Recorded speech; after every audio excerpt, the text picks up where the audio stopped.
It's called What We Learned. We do it every week. We've done it for years. And Kyle, this was a big one. It was a big one. And I'm going to say the real losers in Super Bowl 55 were not the Kansas City Chiefs. I think in the aftermath, it is the producers and writers for radio shows and television shows, because they just lost so much content for years to come in the thin days.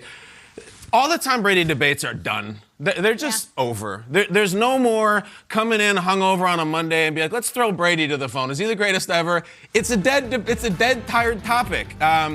Anything you want to go to Mitch in Des Moines on line 5, he's not there anymore. He hung up. All this stuff about, yeah, but Montana, no. Marino, no. Drew Brees, no. None of them. Tom Brady's the greatest ever. Even if you want to grasp at straws to make a radio show or TV show and go outside sports, which we've dabbled in, don't tell me LeBron. LeBron, I think he has 4 titles, I think. Is that what the count is right now?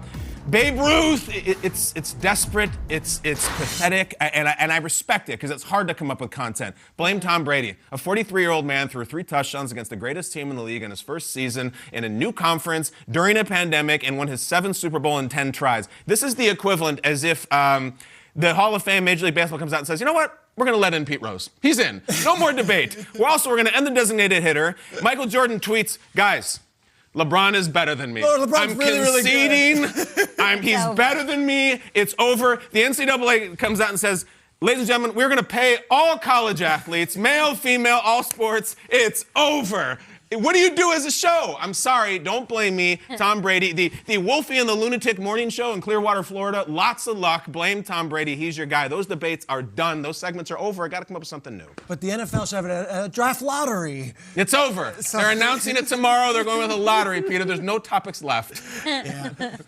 It is a shame because we were doing a lot of heavy lifting the last couple of weeks trying to make up arguments for Mahomes and maybe for Michael Jordan. We're going to put another plate on. It's hard. Sorry. But guess what? What? I'll see you next year. Back in that saddle.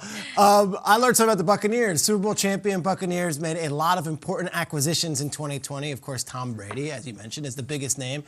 And additions like Gronk and Antonio Brown and Leonard Fournette, each one added long after the March free agency period, played major roles in Tampa's dream season. But there was another key acquisition, and she signed in July, that had a major impact on the 2020 Buccaneers that you might not know about. July 28th, Jacqueline Davidson joined the Buccaneers front office as a director of football research. And those in football circles are no stranger to Jackie's name.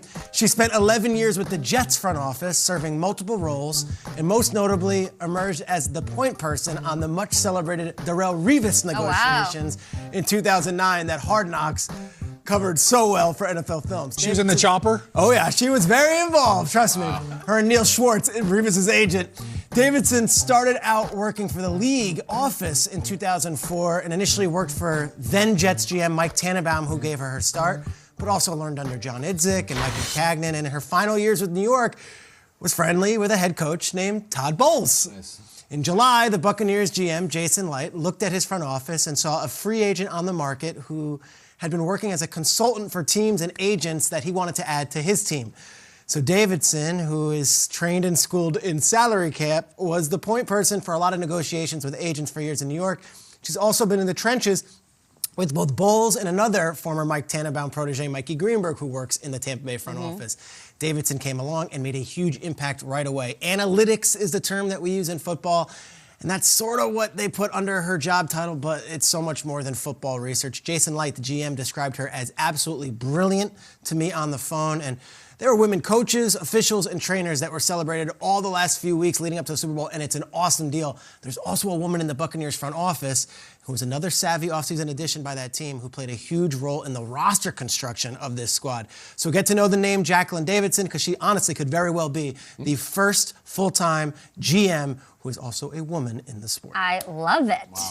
Jackie Davidson. How rare is it? She's got some work to do this How rare offseason. is it in the NFL to have a woman in that position with analytics?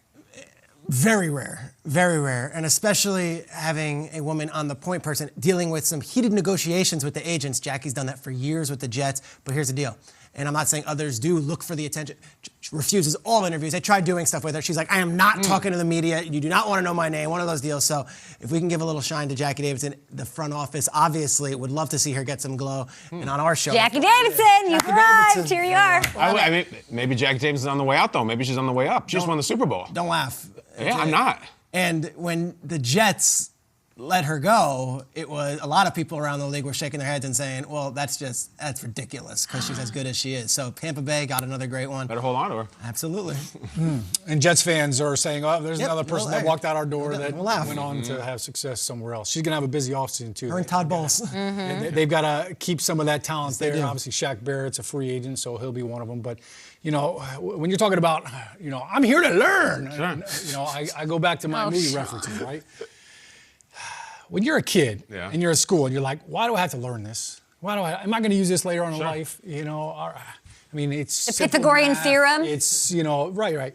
Sine, Quadratic cosine? formula. Why am I going to need to know that? No, you need to know this stuff. You know why? Because football is still elementary. So just like all the stuff that our kids are learning in school right now, here is what is elementary, and here's what we learn.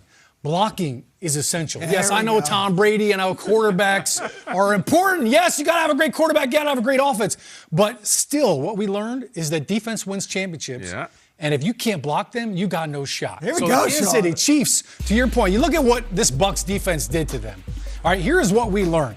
Defense will still take you out. All right, I don't care if you're Patrick Mahomes. I don't care if you're Neo from the Matrix and you can whip this ball and bend it around different corners. If you can't block, if you can't keep your quarterback in the pocket, you got JPP dancing over there while your quarterback's getting sacked, you got problems. Look out. And this is still the way to take down a team. And we saw it live, up close and personal. Mahomes getting crunched right there. Hey! We've seen this movie before. All right, here's a rerun that we all love watching over and over again. You can't leave the house. It's like when the Big Lebowski comes on, you're not going anywhere. Sean, that's you, not everyone. This is Jay Alford, a rookie, sacking Tom Brady. I mean, they made Tom Brady's life miserable in Super Bowl 42. It was that mantra. This was the number one offense in the history of the NFL in Super Bowl 42, and Dave yet the Tollefson, I defense see? Yes, held it them is. to 14 points. So, you know, we're still learning. You know, we always kind of circle around. Oh, you got to have all these athletes. You got to have a great quarterback. But it still comes down to, if you have a great defense, you always have a shot at winning a football game, especially if you can't block them. So, get some offensive linemen, people. Woo! If you don't have an offensive lineman in your life, you're not winning. It's an offensive line. It's great. It's incredible.